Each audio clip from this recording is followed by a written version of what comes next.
happening? Welcome again, my friends. This is Rick, the Grease Man, and we're talking about Bob Lazar and his story, and keeping in mind that I'm looking at this from a literal perspective.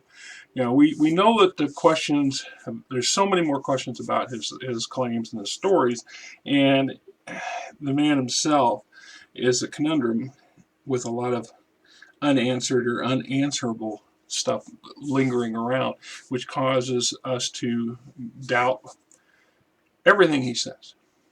And of course, it's easy to be a skeptic. It's easy to be a doubter. It's real easy because, especially when we're talking things that sound so far out of left field. So when I'm looking at perspective of the literal situation, what if?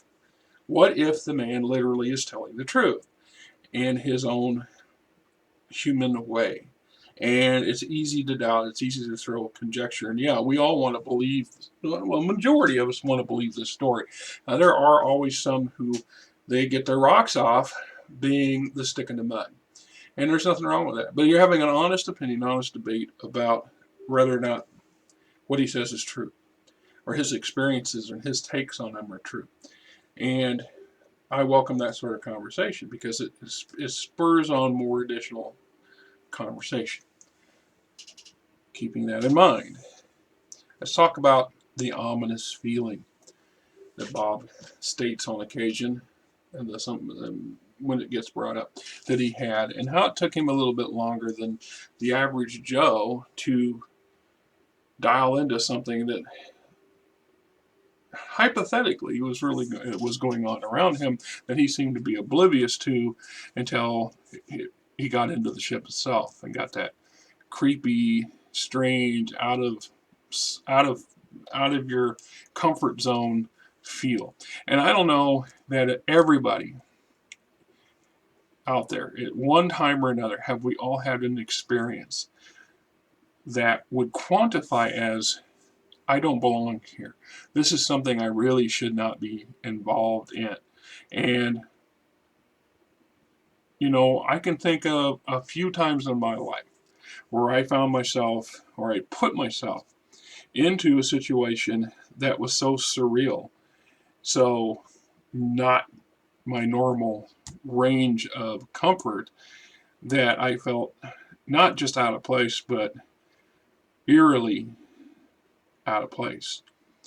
So Bob comes off as this eccentric scientist type, one who becomes deeply fascinated in something, sometimes becoming oblivious to the greater picture around him. We see this and hear about this in many clips and videos, mostly from the way he speaks.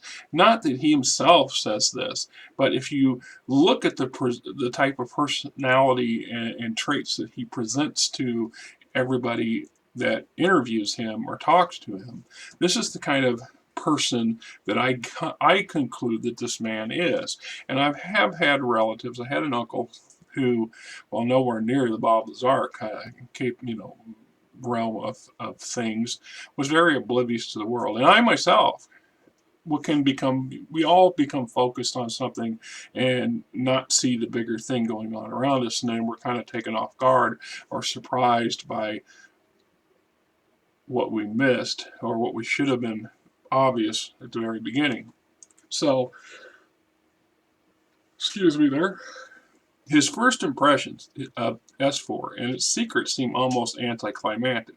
Upon first seeing the sports model and its American sticker, his first impressions were, in his own words, "Oh, it's ours," or "something we made. That explains all the UFO sightings." He then appears to dismiss the obvious that most of us would have jumped to, like, "Holy crap, it's a UFO! They've been lying to us all along! Here's the proof! We know! They've been telling us," etc., etc. And yet, there are people out there, that are so not open to certain things, are so blind to certain things, that they might react in that way. They might react at something and go, "Ooh, yeah, this explains a lot." And I always wondered, I've never been a thing about that sort of thing, but now I kind of, yeah. Meanwhile, the rest of us are over there about crapping ourselves, going, "Holy crap, it's a UFO! Ah!" American flag or no American flag. It's not something from this world. But he didn't get that ominous feeling from that introduction. Neither did he get that ominous feeling when he went in and was introduced to all the crazy crap that they put down in briefings to, excuse me, to bring him up to speed a little bit on what's going on at S4 and a bunch of other BS which was not going on at S4 or potentially was total BS in order to give him enough information to hang himself if he went public, which he eventually does. And some of the stuff that they would have given him in the briefings was total BS just so they could finger him. You know, there's that old shell game kind of thing where we tell everybody comes in here a slightly different story and we give them key things that if they bring up later, we know it's them who's spilling the beans because only they have had access to these beans per se. So, like I said, even when encountering the A-graph generator, the device interacting with it, Lazar wasn't quite odd. He was put back. He seemed to be a bit confused. He wasn't odd, but he was flummoxed to some element, some degree. He comes off as, well, this is very fantastic, improbable technology, but it's not so fantastic, so improbable that he's going, oh my God, it's how can this do this? It defies every bit of physics and things we know. Keeping that grain of thought, which I've mentioned before, I've always found it disingenuous of our scientific types that so many of them, and it doesn't matter if they're geologists or geographer, whatever, the is of the litany of different fields in science that just goes on and on and on, where they're so absolutely positive and sure that something works the way something does until it doesn't. I mean, there are some people out there who go completely to the other side of the equation. I want to just for a moment. I mentioned this in a email, or I mean a comment to a comment of one of you guys that were talking to me, and I'm sorry, I will get your name and put you on the video, name-wise. That way, we know who I'm talking to. Everybody else knows who I'm talking to. But I run into a video from a Dr. Stephen Greer, I believe it was Stephen, Dr. Greer, who is highly educated, has close to 80,000, almost 90,000 surgeries or something under his belt. He's a traumatologist, a doctor that specializes in working in the ER under trauma conditions. He's also got a litany of things. The stuff that this man just goes on and on and on about, how he knows these people. He's a name dropper. He's experienced. He's reached a higher plateau. He's intimately in contact with various alien entities. He knows how to apparently draw them in. He's making gobs of money by selling this story to everybody else. This man, this Dr. Greer, is so fantastic. He has claims, documented claims, where he has been brought into to the White House for several sitting presidents to give them briefings on the real UFO situation and how things are really going on out there. He was allegedly offered $2 billion, and that's B with a B, $2 billion with a B, to shut up, to change the story, to climb on the bandwagon with the rest of the uber secret dark government that's running things, or at least in charge of the alien question, the alien situation. And he refused. $2 billion. I'm telling you right now, somebody offered me $2 million, I would climb on that bandwagon. Most likely would.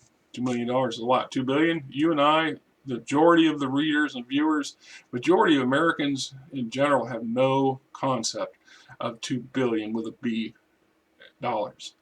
You see, we even win the lottery at $500 million, and those people, that's a life-changing thing for their entire family, especially for the individual who wins it, because they have no clue what $500 million is. We really honestly don't. You could win $1 million and burn through that fairly fast. You don't think about it, but you pay your taxes, you buy a house, you buy a couple cars, etc. Pay your bills off, and suddenly you've got a few $100,000 left, maybe, if you don't handle it wisely. But a B, a billion with a B, let alone two, you and I, the lion's share of this population of this great country, have no honest concept of that kind of money and what you can do with it, and just how much you can do with it.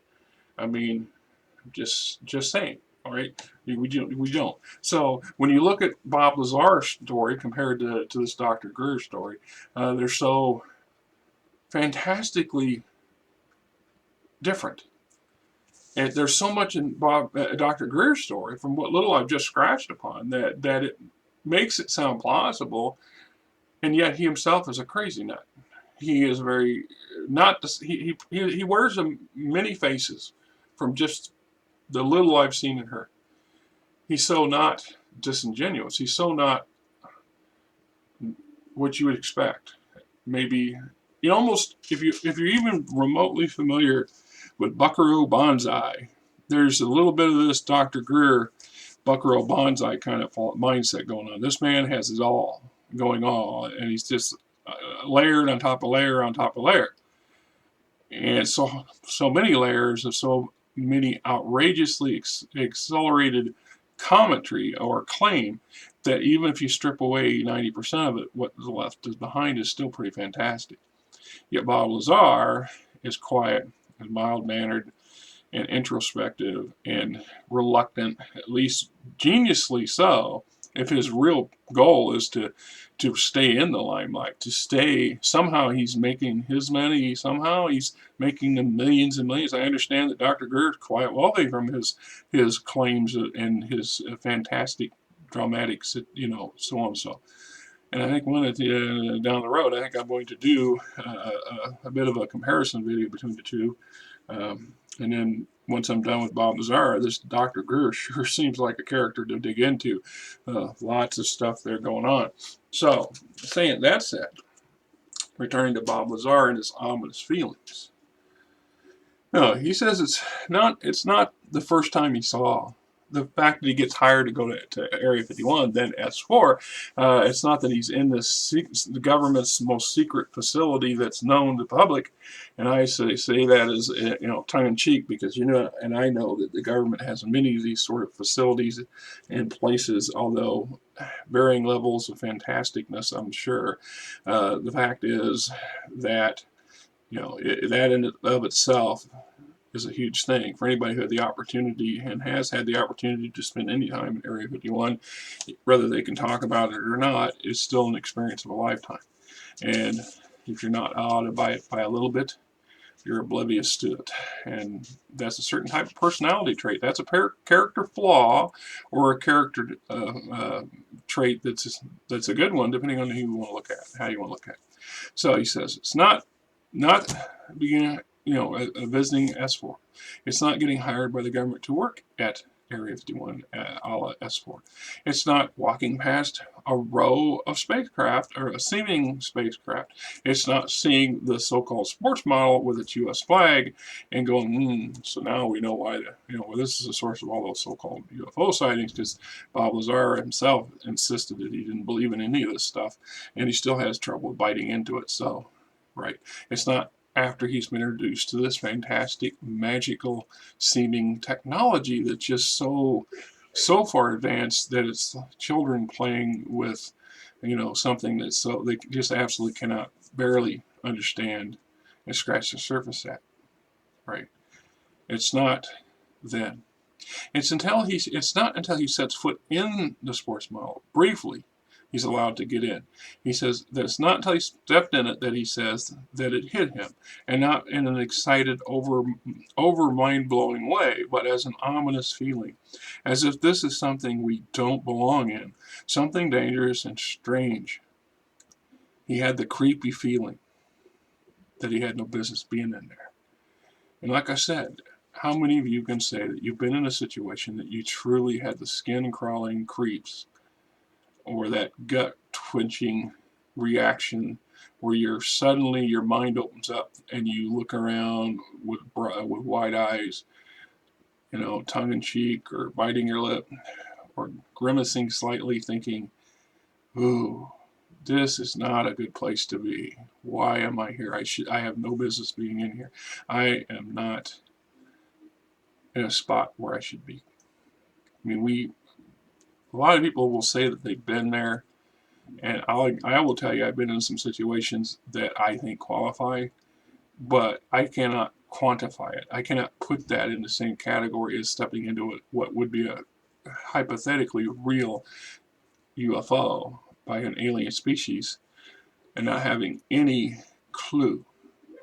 And this is coming from a fellow who is extremely sci-fi minded. I absolutely adore the sci-fi concept. I have not met very many sci-fi movies or TVs, series, or novels that I didn't care for. There's some that were dry, and some that needed some chewing through, and some that were ridiculous, and some that were, are you kidding me?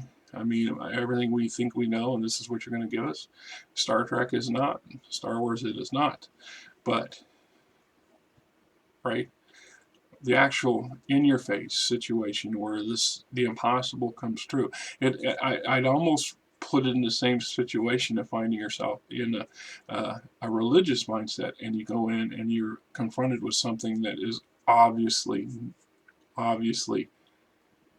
not human-made or not meant for human ears and eyes.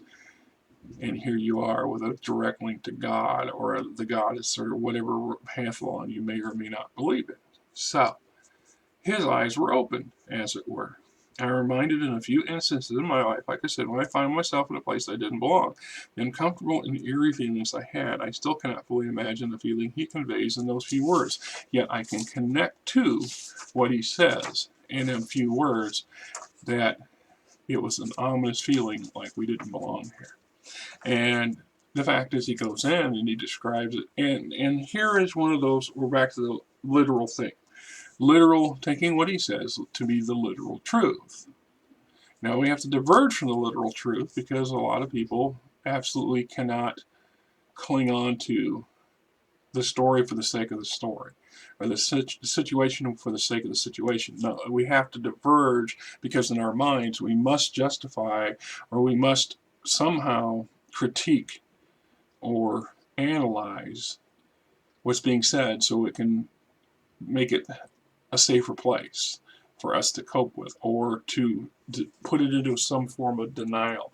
And denial is denial, and it is not just a river in Egypt. There's no layering of it.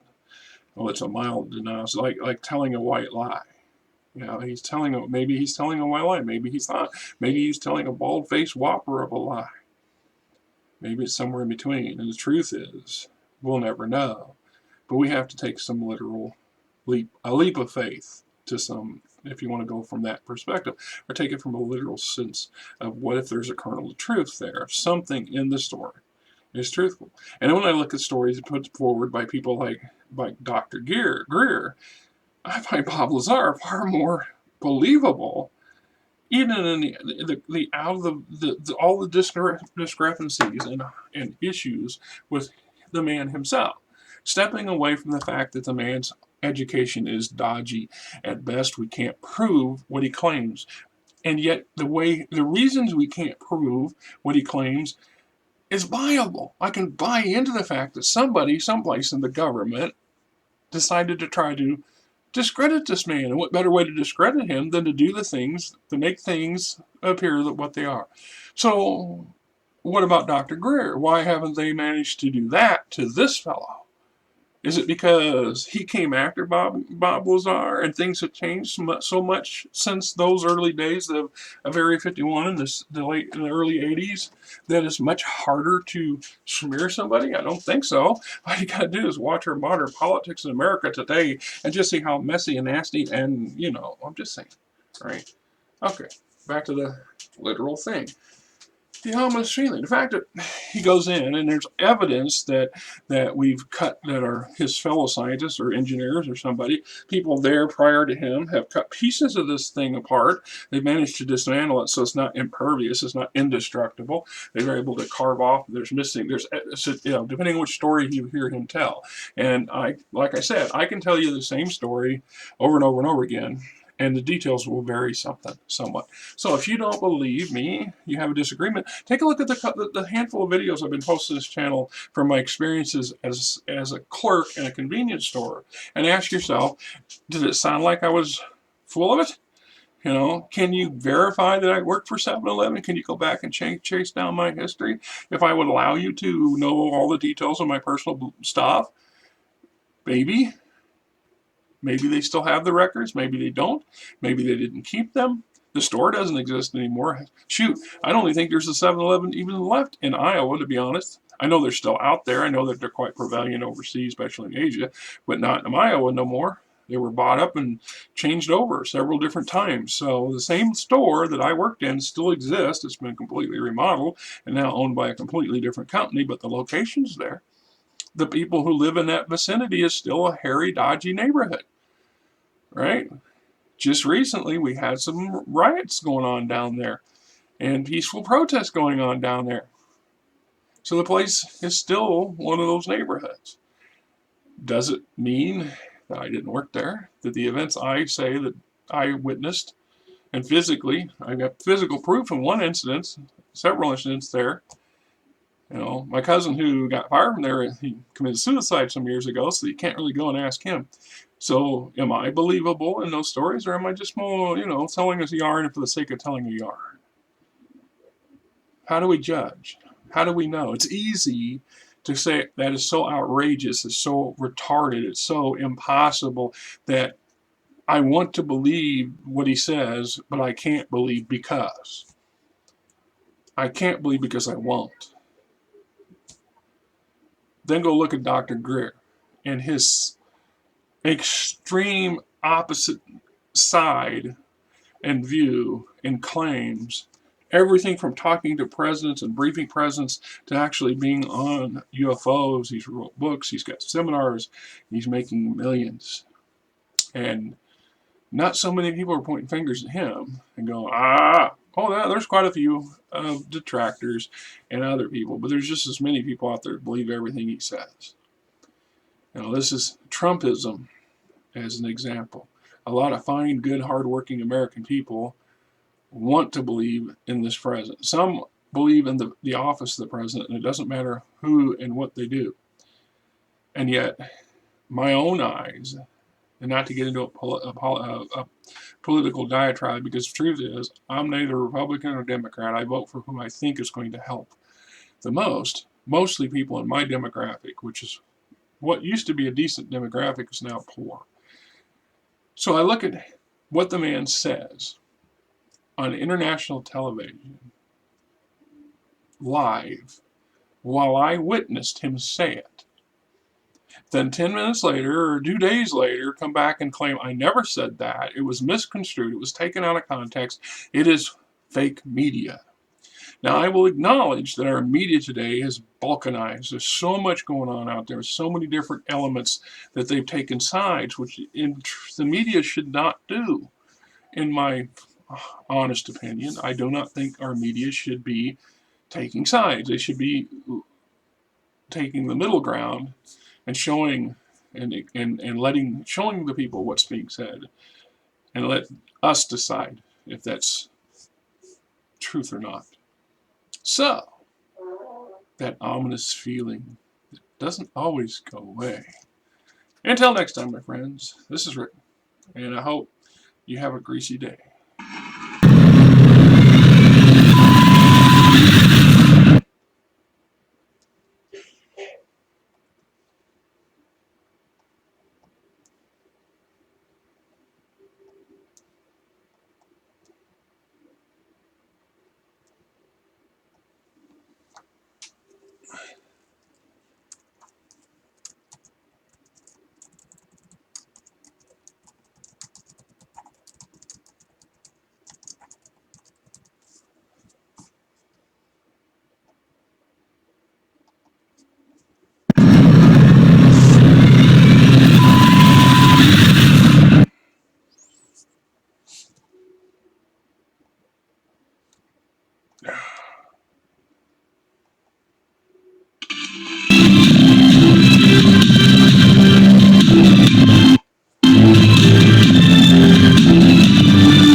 we're looking in the right spot.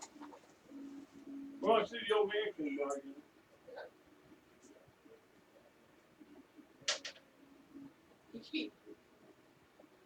You know why? He gave half the money.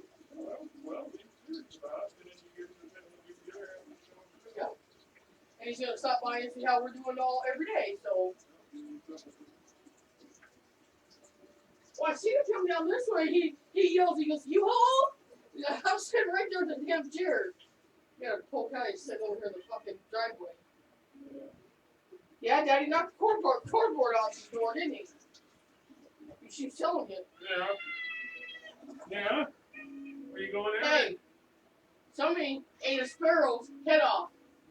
Dead bodies out. No, he's got dead bodies out in the goddamn yard. Yeah, well.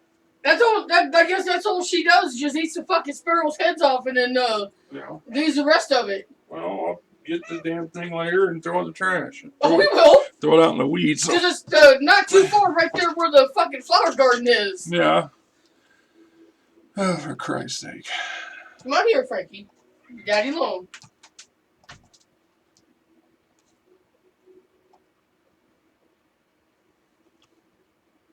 What the hell happened?